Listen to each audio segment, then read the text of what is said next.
সম্মানিত দর্শক, আসসালামু আলাইকুম ওয়া রাহমাতুল্লাহ। সম্মানিত দিনী ভাই, আমি আজকে এসেছি কোটচাঁদপুর থানার এলাঙ্গি ইউনিয়নের একটি গ্রাম, যে গ্রামটার নাম হলো মঙ্গলপুর বা মঙ্গলপুতা। এই মঙ্গলপুর গ্রাম ইতিহাসে আসলে এর কোনো ঘটনার কোনো অস্তিত্ব নেই।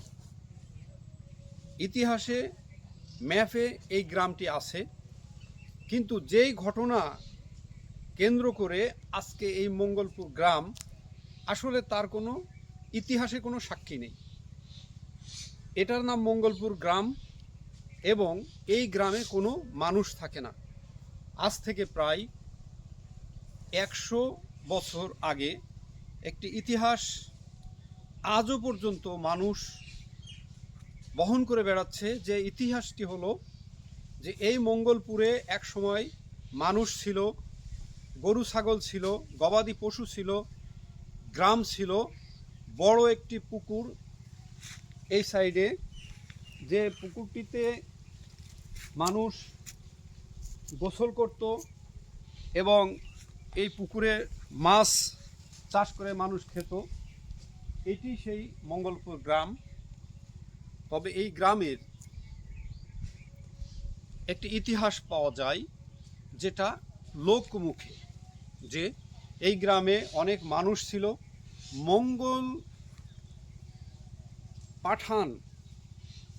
মঙ্গল পাঠান নামে একজন ব্যক্তির নাম অনুসারে এই গ্রামের নাম মঙ্গলপুর।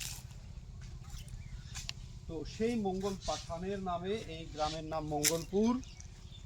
এই গ্রামের ইতিহাস হলো যে কথিত আছে এখানে জিন ভূতের আস্তানা, ভয়, এইসবের কারণে মানুষ এই গ্রাম ছেড়ে চলে যায়। মূলত এই গ্রামটিতে হিন্দুদের বসবাস ছিল। এখন এই গ্রামটা জনশূন্য, বাড়ি শূন্য। এক কথায় বলতে গেলে এখানে কৃষি আবাদ ছাড়া আর কিছু এখানে নেই। তবে মানুষ এখানে কৃষিকাজ করতে আসে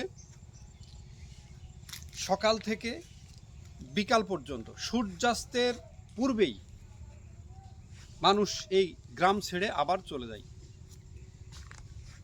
তো দর্শক, এই গ্রামের লোকজনকে জিজ্ঞাসা করলে তারা বিভিন্ন ধরনের ভয় ভীতিমূলক কথা বলে। যেমন একজনকে জিজ্ঞাসা করা হয়েছিল, তিনি বলছেন যে এখানে একটি গলা কাটা ঘোড়া নারকেল গাছে উঠছে, তাল গাছে উঠছে।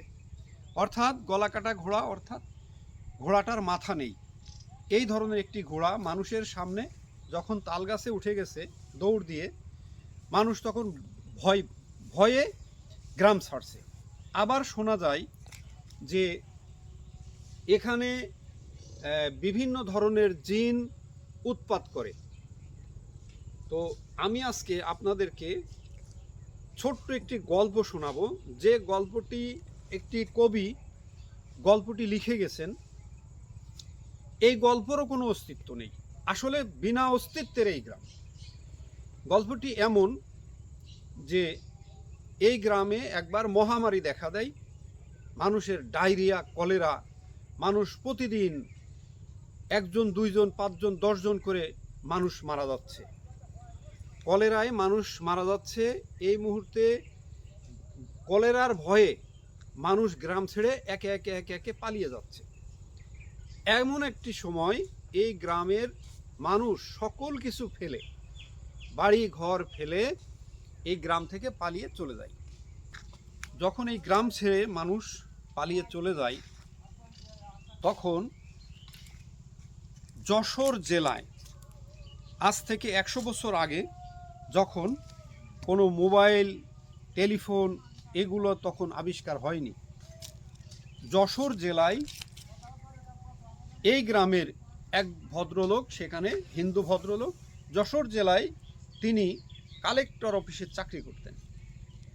তো তিনি যখন আস্তে আস্তে শুনতে পেলেন যে তার গ্রামের মানুষ সব গ্রাম ছেড়ে ছেড়ে চলে যাচ্ছে, তখন তিনি ছুটি নিয়ে ট্রেনে, তখন ব্রিটিশ আমলের ট্রেন চলতো, যেই ট্রেন স্টেশনটা অবস্থিত ছিল কোটচাঁদপুর ডাক বাংলোর ঠিক পাশে। তো সেই ট্রেনে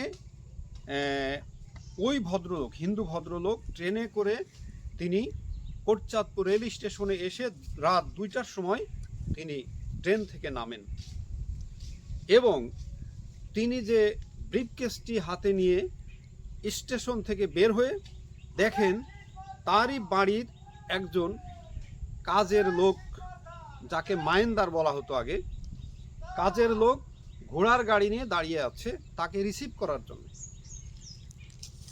তখন সে ঘোড়ার গাড়িতে চেপে বসে। ঘোড়ার গাড়ি কোটচাঁদপুর রেল স্টেশন থেকে এই মঙ্গলপুরের উদ্দেশ্যে রওনা দেয় এবং রাস্তার মধ্যে গল্প করতে থাকে যে, বাবু আপনি কি ছুটিতে এলেন? বাবু বলছে হ্যাঁ। তো তুমি বাড়ির কি খবর? বলছে সবাই তো চলে গেছে, গ্রামের সবাই চলে গেছে, কেউ ওপারে, কেউ গ্রাম ছেড়ে। তো বাবু জিজ্ঞাসা করছেন যে আমার স্ত্রী কেমন আছে, আমার মা কেমন আছে? তো বলছে ওনারা ভালো আছে, আমিও ভালো আছি। এইভাবে গল্প করতে করতে রাত 3টার সময় এই মঙ্গলপুর গ্রামে এসে তিনি ঘোড়ার গাড়ি থেকে নামেন এবং বাড়িতে প্রবেশ করে দেখে তার স্ত্রী ঘরে আছে। তার স্ত্রী তাকে দেখে খুশিতে বলে, তুমি হাত মুখ ধুয়ে নাও, আমি তোমার জন্য রান্না করে আনি। তখন তার স্ত্রী যায় রান্নাঘরে রান্না করতে। এই হিন্দু ভদ্রলোক তিনি হাত মুখ ধুতে গিয়ে তিনি দেখে তার স্ত্রী রান্না করছেন, চুলার ভিতরে খড়ির পরিবর্তে তার স্ত্রীর পা দুটি দিয়ে আগুন জ্বেলে রান্না করছে।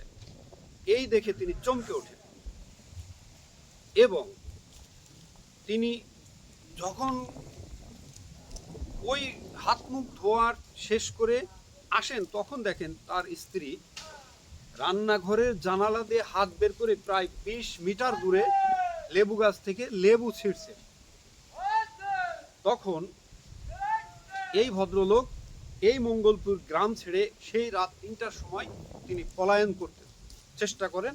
তিনি দৌড় শুরু করেন এই গ্রামের রাস্তা দিয়ে, দৌড়াতে যখন গ্রামের শেষ মাথায় পৌঁছায় তখন লোকটি হোঁচট খেয়ে পড়ে যায়। পড়ে যাওয়ার পরে দেখে সামনে তার স্ত্রী